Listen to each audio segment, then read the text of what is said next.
अच्छा, कभी कभी ऐसा होता है ना कि जिंदगी में हम जो चाहते हैं वो हमें मिल नहीं पाता। और शायद यही सबसे अच्छी बात होती है, क्योंकि कई बार एक टूटा हुआ सपना ही एक शानदार रास्ते की शुरुआत बनता है।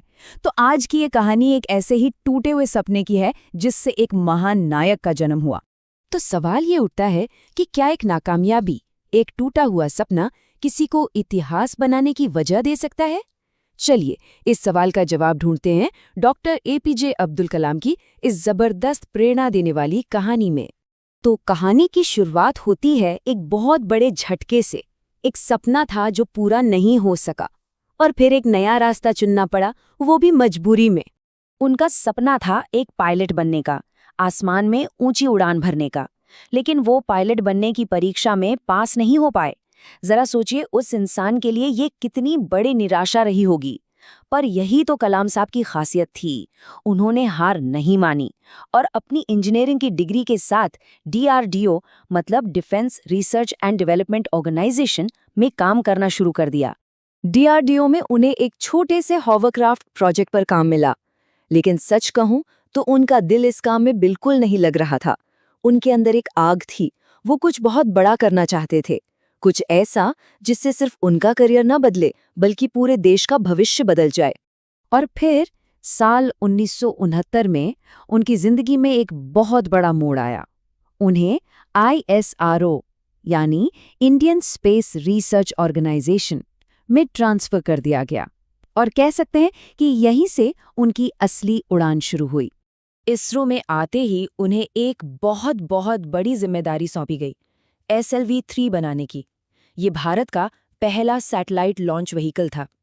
इसका सीधा सा मतलब था भारत का अपना सैटेलाइट अपने रॉकेट से अंतरिक्ष में भेजना। ये सिर्फ एक रॉकेट बनाने की बात नहीं थी, ये भारत के आत्मसम्मान और दुनिया के सामने अपनी जगह बनाने की बात थी। अब देखिए, उस समय भारत के पास ना तो बहुत ज्यादा पैसे थे और ना ही कोई एडवांस टेक्नोलॉजी, लेकिन कलाम साहब और उनकी टीम के पास दो ऐसी ताकतें थीं जो किसी भी टेक्नोलॉजी से कहीं बढ़कर थीं। एक तो जबरदस्त आत्मविश्वास और दूसरा अपने काम के लिए अटूट जुनून। टीम ने दिन रात एक कर दिए और फिर पहले लॉन्च का दिन आया। पूरा देश बहुत उम्मीद से देख रहा था, लेकिन उस दिन जो हुआ वो किसी ने सोचा भी नहीं था। साल था 1979। SLV-3 को लॉन्च किया गया। काउंटडाउन पूरा हुआ, इंजनों में आग लगी, सब कुछ सही जा रहा था। लेकिन लॉन्च के ठीक 317 सेकंड बाद कंट्रोल सिस्टम फेल हो गया। रॉकेट अपना रास्ता भटक गया और सीधा बंगाल की खाड़ी में जा गिरा।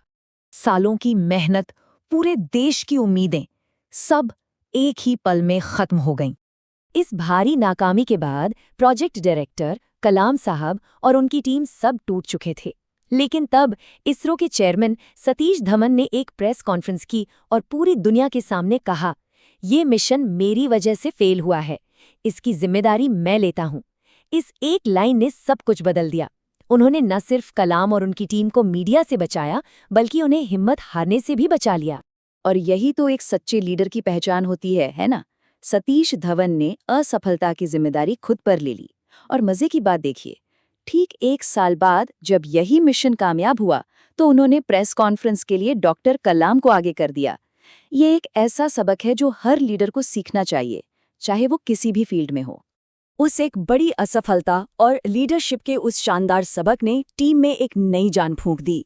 अब बारी थी वापसी करने की और इतिहास रचने की। टीम फिर से काम पर लग गई। उन्होंने अपनी हर एक गलती को समझा, सिस्टम को और बेहतर बनाया और एक बार फिर लॉन्च के लिए तैयार हो गए। इस बार उनका इरादा फौलाद की तरह मजबूत था। और फिर साल आया 1980। SLV-3 को दोबारा लॉन्च किया गया और इस बार मिशन पूरी तरह से कामयाब रहा। भारत ने अपने पहले सैटेलाइट रोहिणी को सफलतापूर्वक अंतरिक्ष की कक्षा में स्थापित कर दिया। इस एक सफलता ने भारत को दुनिया के उन गिने चुने देशों के क्लब में शामिल कर दिया जिनके पास अपनी सैटेलाइट लॉन्च करने की काबिलियत थी। इसने आने वाली पीढ़ियों के लिए विज्ञान के दरवाजे खोल दिए और डॉक्टर कलाम अब एक राष्ट्रीय नायक बन चुके थे।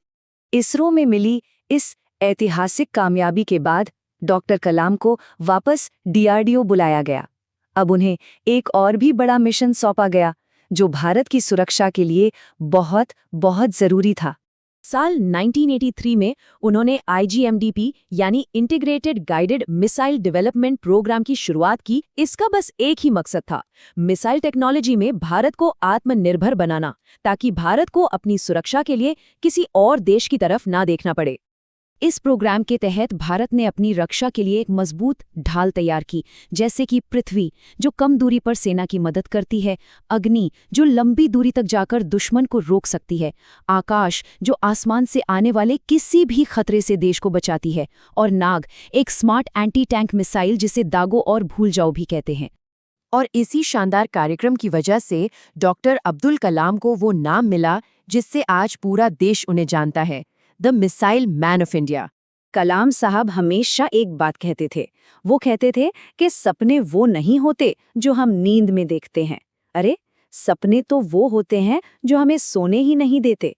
उनकी पूरी जिंदगी सच में इसी सोच का एक जीता जागता सबूत है। विज्ञान और रक्षा में उनके इस असाधारण योगदान के लिए देश ने उन्हें अपने सबसे बड़े सम्मान दिए, पद्म भूषण, फिर पद्म विभूषण, और 1997 में भारत का सबसे बड़ा नागरिक सम्मान भारत रत्न। ये सिर्फ पुरस्कार नहीं थे, ये एक राष्ट्र का अपने उस बेटे के लिए शुक्रिया था जिसने उसे सितारों तक पहुंचाया। तो पायलट बनने का सपना टूटने से शुरू हुआ ये सफर उन्हें भारत के सबसे महान वैज्ञानिकों में से एक बना गया। लेकिन कहानी यहाँ खत्म नहीं होती। उनकी ये यात्रा उन्हें और कहाँ ले गई, और भारत के सबसे बड़े वैज्ञानिक जनता के राष्ट्रपति कैसे बने, इसका जवाब हम अपने अगले विश्लेषण में जानेंगे।